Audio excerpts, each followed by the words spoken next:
Hello everyone and welcome to our channel. We are so happy you are here today. Yes, welcome. I'm Mike and this is my friend Sarah. Together we make videos to help you learn English. Today we have a very special topic. A very important topic.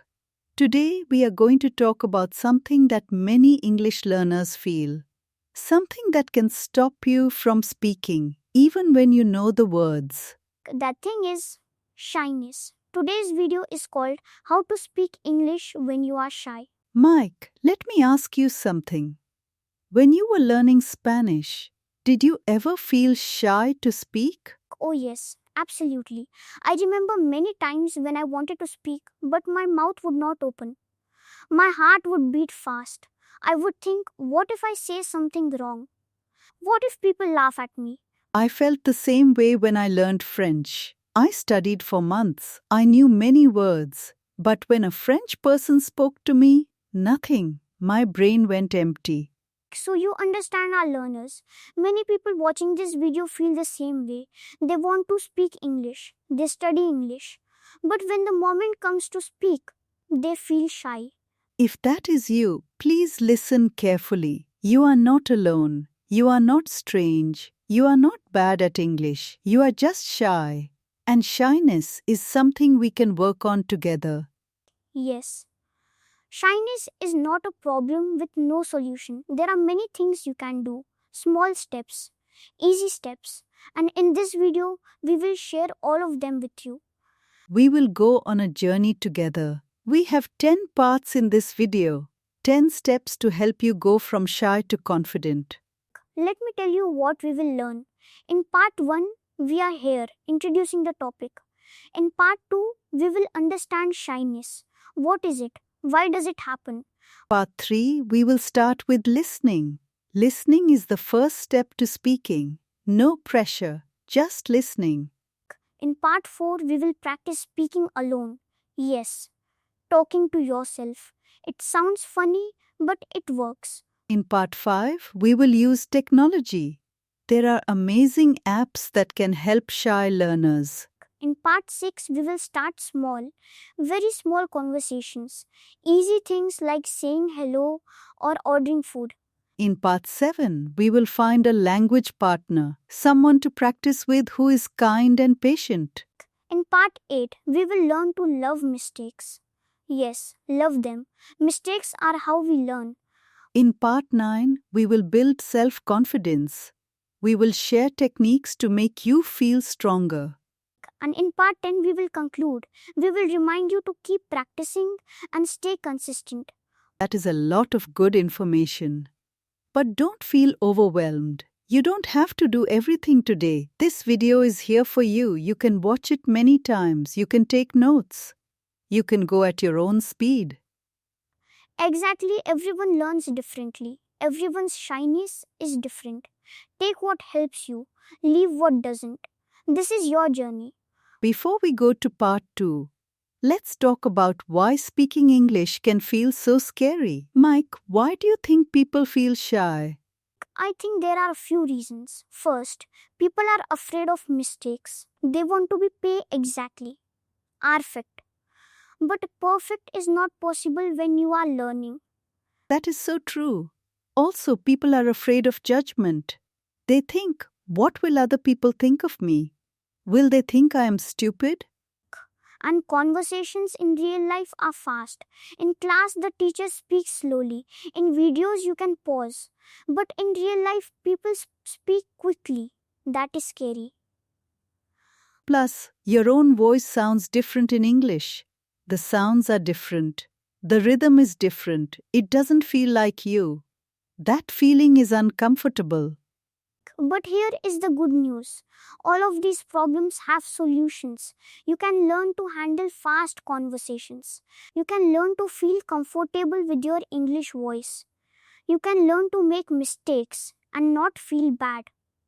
And that is what this video is for. We are your guides. We will walk with you. We will show you the way. So take a deep breath with us. Breathe in and breathe out. Feel your body relax. You are safe here.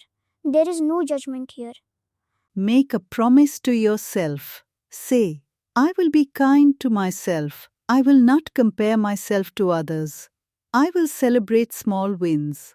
That is a beautiful promise. Write it down if you want. Put it somewhere you can see it. Are you ready to begin? Let's go to part 2. We will understand shyness better. We will look at what happens inside you when you feel shy. Welcome back to part 2. In part 1, we talked about the fear of speaking English. We learned that many people feel this way. Now let's go deeper. Let's understand shyness. What is shyness, Sarah? Can you explain it simply? Shyness is a feeling. It is a feeling of nervousness or discomfort when you are with other people. When you feel shy, you might want to hide. You might not want to talk. You might feel like everyone is looking at you. That is a good explanation. I remember feeling shy as a child. In a new class, with new people, I would just look at the floor. I would not say anything. Many people feel that way, and it is completely normal. Even famous people feel shy sometimes. Even people who look confident on TV can feel shy inside. Really? Famous people feel shy too? Yes, many actors and singers say they feel nervous before performing. Shyness is human. It is not bad. It is just a feeling. So, how does shyness affect English learning? What happens when a shy person tries to speak English? Good question. Let's think about what happens in your brain when you speak English. You are doing many things at the same time. You are remembering words. You are thinking about grammar. You are trying to pronounce correctly. You are listening to the other person. That is a lot of work. That is a lot. No wonder the brain gets tired. Now, add shyness on top of that. Shyness brings extra thoughts. Thoughts like, oh no, they are looking at me. Did I say that right? They probably think I am stupid. So the brain becomes too busy with shy thoughts. There is no space left for English words. Exactly. Your brain is like a computer. When you are relaxed, the computer runs smoothly. You open your English files. You find the words. You speak. Everything works. But when you are shy, it is like opening too many programs at once. The computer slows down, then it freezes, then it crashes. Your brain crashes, and you cannot speak. that is a perfect explanation. So the words are there, but shyness blocks them. Now let's look at the specific ways shyness affects speaking. Mike, can you read these for us? Sure. Effect number 1, you stay quiet. When you feel shy, you choose not to speak. In class, you look down, so the teacher doesn't call you. At work, you don't share your ideas. With friends, you just smile and nod. And every time you stay quiet, you lose a chance to practice. Practice is how we improve. So shyness creates a cycle. Effect number 2, you speak very quietly. Shy people often speak softly. They don't want to be noticed. But when you speak quietly, people say, sorry, what did you say? This makes you feel even more shy. Yes, that happens to me sometimes. Effect number 3. You speak too fast. Some shy people do the opposite. They rush. They want to finish quickly. They don't pronounce clearly. Then people say, slow down please. And again, you feel worse. Effect number 4, you avoid eye contact. When you feel shy, you look at the floor or the wall. But eye contact helps communication. When you don't look at people, you miss important information. Number 5. Your body shows you are nervous. Your heart beats faster. Your hands might shake. Your face might become red. Your voice might shake. These physical signs make you feel even more self-conscious. Under all of these effects, there is one main fear, the fear of judgment. You are afraid that people will think you are stupid, or uneducated, or weird. But let me ask you something, Mike. When you meet someone who is learning your language, do you think these things about them? No, never. When someone tries to speak my language, I think it's great. I appreciate their effort. I don't judge their mistakes. Exactly. Most people are kind. Most people want to help. When they see you trying to speak English, they will probably be patient. They might even admire you for trying. There is a name for this. Psychologists call it the spotlight effect. We think the spotlight is on us. We think everyone is looking at us and noticing our flaws. But in reality, people are busy with their own lives. They are thinking about their own problems, their own work, their own families. They are not analyzing your English. That is so important to remember. People are not watching you as closely as you think. Think about this. You are learning a new language. That takes courage. That takes effort. That takes time. You are doing something difficult. You should be proud of yourself, not ashamed. Yes, learning English is not easy. If it were easy, everyone would speak it. But you are trying. That makes you brave. Before we go to part 3, let's do a small exercise. Think about one time when you felt shy speaking English. What happened? Did something bad actually happen? Or was the fear just in your head? That is a good question to ask yourself. Often the fear is bigger than the reality. Nothing bad happens. People are nice. You survive. In part 3, we will start our journey to overcome shyness. We will start with something easy and pressure free. We will start with listening. Listening is your secret weapon. It will help you build confidence without any stress. Welcome to part 3. In the last part, we talked about shyness.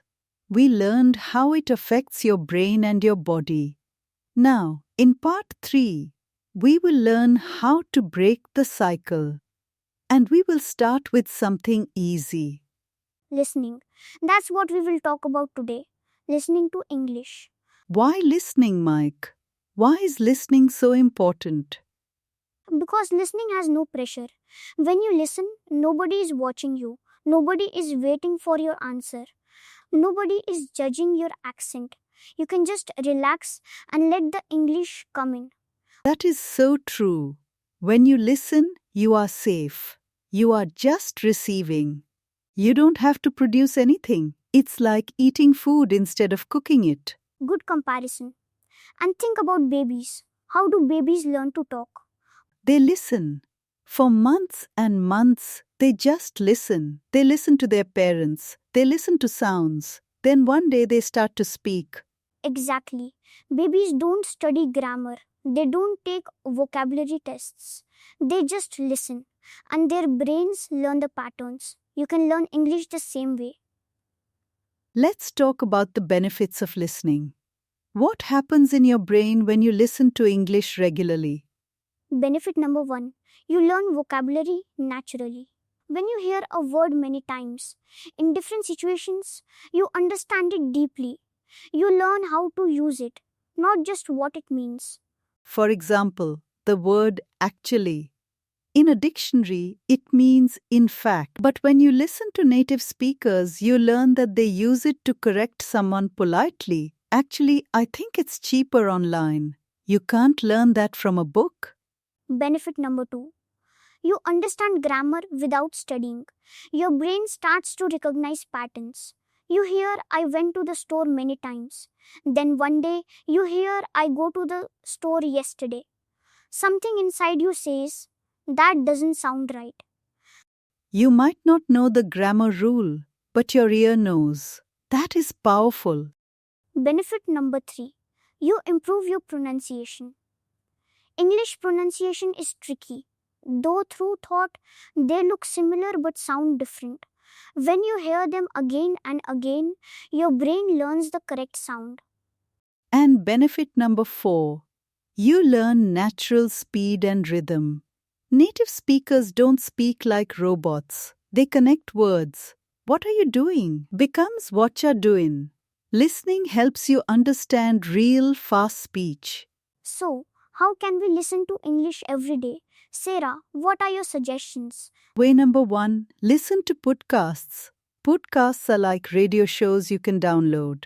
There are podcasts about everything: news, stories, comedy, learning English. Find a topic you like and listen while you cook, walk, or clean. For beginners, I recommend podcasts made for English learners. They speak slower and use simpler words. 6-Minute English from BBC is great. Also, Voice of America Learning English. Way number 2. Watch TV shows and movies. This is fun and helpful. You can watch with subtitles in your language first. Then switch to English subtitles. Then try without subtitles. What shows do you recommend for beginners, Sarah? Shows about everyday life are good. Friends is old, but the language is clear. The Office has everyday work talk. Even children's shows like Peppa Pig are great because the language is simple. Way number 3. Listen to music. Find English songs you like. Look up the lyrics online. Read the lyrics while you listen. Then sing along. Singing helps your pronunciation and it's fun. Start with slow songs. Ballads by artists like Ed Sheeran or Adele are often clear and easy to understand. Way number 4. Watch YouTube videos. There are millions of videos in English. Find channels about your hobbies. Cooking, video games, fashion, travel, whatever you like. When you watch something you enjoy, learning doesn't feel like work. You can also slow down the video speed on YouTube. Click the settings icon, then playback speed and choose 0.75. This makes the speech slower and easier to understand. Way number 5. Listen to audiobooks. If you like reading, try audiobooks. Listen to a book while you follow along in the physical book. This connects the written word with the sound. Start with books you already know in your language. Children's books are great for beginners. The Little Prince or Charlotte's Web are good choices. The key to all of this is consistency. It is better to listen for 15 minutes every day than for 2 hours once a week.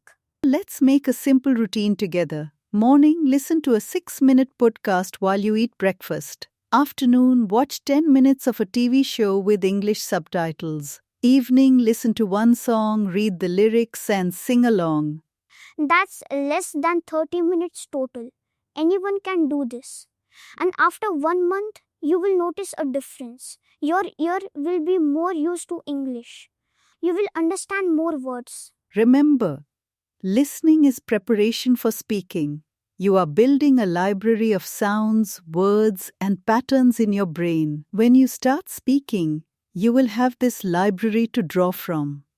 You won't be starting from zero. You will have a strong foundation. Listening is like planting seeds. Later, the speaking will grow. So here is your homework. Choose one way to listen to English today. Maybe a podcast, maybe a song. Listen for at least 10 minutes. Don't worry about understanding everything. Just listen. Trust your brain. It is working even when you don't realize it. In part 4, we will take the next step. We will start speaking, but we will do it in a safe way. We will practice speaking alone. Talking to yourself. It sounds funny, but it works. Welcome back to part 4. In the last part, we talked about listening. You learned how to fill your brain with English. Now, it's time to start speaking. But don't worry, we are not going to talk to other people yet. We are going to start in the safest place possible, alone.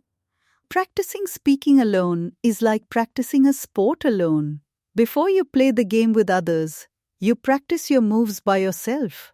It's the same with English. When you practice alone, there is no one to judge you. No one will hear your mistakes. No one will look at you funny. It's just you and the language. Think about it. Before an actor performs on stage, they practice alone. Before a musician plays in a concert, they practice alone. Practice alone is how you get ready for the real thing. So, why is talking to yourself so powerful? Let's look at the reasons. Reason 1. No fear of judgment. This is the biggest reason. When you are alone, your shyness has nothing to feed on. There is no audience. You can make mistakes freely. You can sound silly. Nobody cares. That freedom is exactly what you need to build confidence. Reason 2, you build muscle memory. Speaking is physical. Your mouth, tongue, and lips need to learn new movements. You need to practice these movements again and again.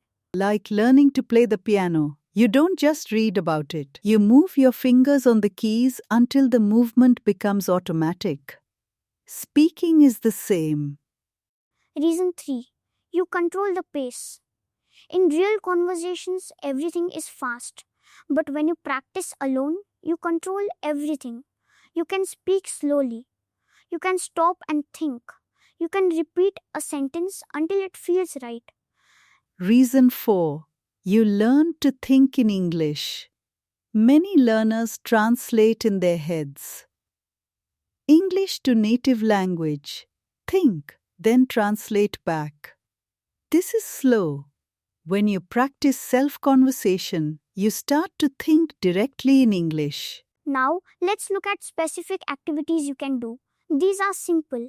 Anyone can do them. Activity 1. Narrate your day. This is the best place to start. As you go through your day, describe what you are doing in English. Say it out loud. Can you give us an example, Sarah? Sure. When you wake up, I am waking up. I am opening my eyes. The sun is shining. I am getting out of bed. When you make breakfast, I am hungry. I want eggs. I open the refrigerator. I take out 2 eggs. That sounds simple, but it's powerful. You are using English to talk about your real life. You are connecting words to actions. Activity 2. Talk about your plans. Use English to think about the future. Tonight, I will watch a movie. I think I will watch a comedy. I want to relax because today was tiring. This is great practice for using different tenses. Activity 3, talk about the past. At the end of the day, review what happened. Today was a busy day. I went to work in the morning. I had 3 meetings. Activity 4. React to what you watch. After you watch a TV show, give your opinion out loud. I just watched that new episode. It was so good. I didn't expect the ending. You can even argue with the characters. Don't go in there. Are you crazy? This is fun and feels natural. Activity 5. Read out loud. Find an article, a blog post, or a page from a book. Read it out loud. This helps with pronunciation and flow. When you read out loud, try to add emotion. If the sentence is happy, sound happy. If it's a question, make your voice go up at the end. Activity 6. Describe a photo. Find a photo on your phone. Describe everything you see. Who is in the photo? What are they wearing? Where are they? What is happening? Activity 7. Prepare for future conversation. Think about situations where you will need to speak English. Ordering coffee. Introducing yourself. Practice what you will say. Play both parts. You be the customer and you be the server. Practice the whole conversation. This prepares your brain for the real moment. Sarah, I want to share a special technique. Use your phone to record yourself. Oh, that can be scary. Hearing your own voice is strange. It is strange at first, but it is one of the best ways to improve. Here's what to do. Record yourself speaking for 1-2 minutes. Then listen to the recording. Notice your pronunciation. Can you understand yourself? Notice your speed. Are you too fast? Too slow? Then try again 1 week later. Listen to both recordings. You will hear your improvement. This proof builds confidence. As you practice alone, remember this important point. You don't need to be perfect. Your sentences don't need to be grammatically correct. Your pronunciation doesn't need to be perfect. The goal is simply to speak, to open your mouth and let English come out. If you don't know a word, describe it. If you can't describe it, use a word from your language. It's okay. Practice is where you make mistakes. That's the whole point. So don't be hard on yourself. Here is your homework. Today, Try one of these activities. Narrate your morning routine. Describe a photo. Read a page from a book out loud. Do it for just 5 minutes. And if you feel brave, record yourself. Keep the recording. In a few weeks, listen to it again. You will be amazed at how much you have improved. In part 5, we will look at technology. We will explore apps and tools that can help you practice. These tools are like having a patient teacher in your pocket. They give feedback without judgment. Perfect for shy learners. Welcome to part 5. You have been listening to English. You have been practicing alone. You are building confidence. Now, it's time to bring in some helpers. Technology, apps, and online tools. These are amazing for language learning, especially for shy people. Why especially for shy people, Mike? Because technology never judges you. Apps don't laugh at your accent. They don't get impatient when you speak slowly. They don't roll their eyes when you make a mistake. They just help you calmly and quietly. That is so true. Think of these tools as your personal language assistants. They are available 24 hours a day, 7 days a week. They cost little or no money, and they can simulate real conversations without the stress of a real person. Let's look at the different types of tools and how they can help you. First, language learning apps. Duolingo, Babbel, Memrise, Lingodeer. These are the most popular. They are like games that teach you English. You earn points, you level up, you get prizes. How do they help shy learners? Private practice. You do everything alone on your phone. No one watches. Immediate feedback. The app tells you right away if your answer is right or wrong. No waiting, no embarrassment. And gamification. The game-like feeling reduces stress. It feels like playing, not studying. Many apps also have speaking exercises. You speak into the microphone. The app's computer listens and tells you if your pronunciation is good enough. This is low-pressure speaking practice. My tip: use these apps for 10-15 minutes every day. Consistency is more important than long sessions. And use the speaking features. Even if you feel silly talking to your phone, do it. Next, speech-to-text tools. This is powerful, and many learners don't know about it. Your phone and computer have speech-to-text. That means you speak, and the device writes what you say. On iPhone, it's the microphone button on the keyboard. On Android, it's the microphone on the keyboard. On computer, you can use Google Docs voice typing. How do you use this for practice? Open a blank document. Find an English sentence. It could be from a book, a website, or your own idea. Speak the sentence into the microphone. Look at what the computer writes. If the computer writes the correct words, your pronunciation is good. If it writes different words, your pronunciation needs work. This is honest feedback, but private. No human is judging you. You can practice difficult words over and over.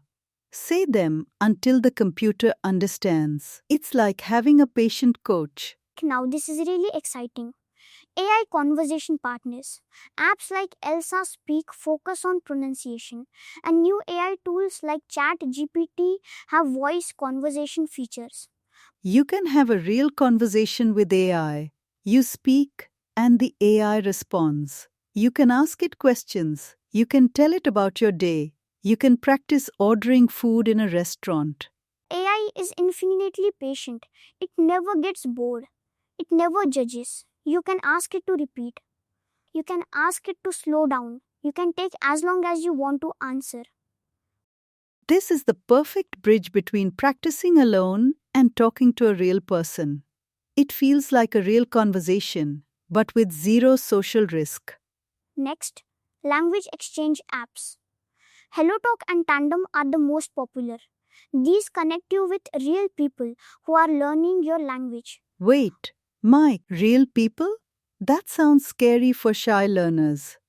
It can be, but these apps are designed to be safe. You start with text chat. Text is much less scary than speaking. You can take your time to write messages. You can use the app's translation and correction tools. Then, when you feel ready, you can send voice messages. You can record and re-record until you're happy.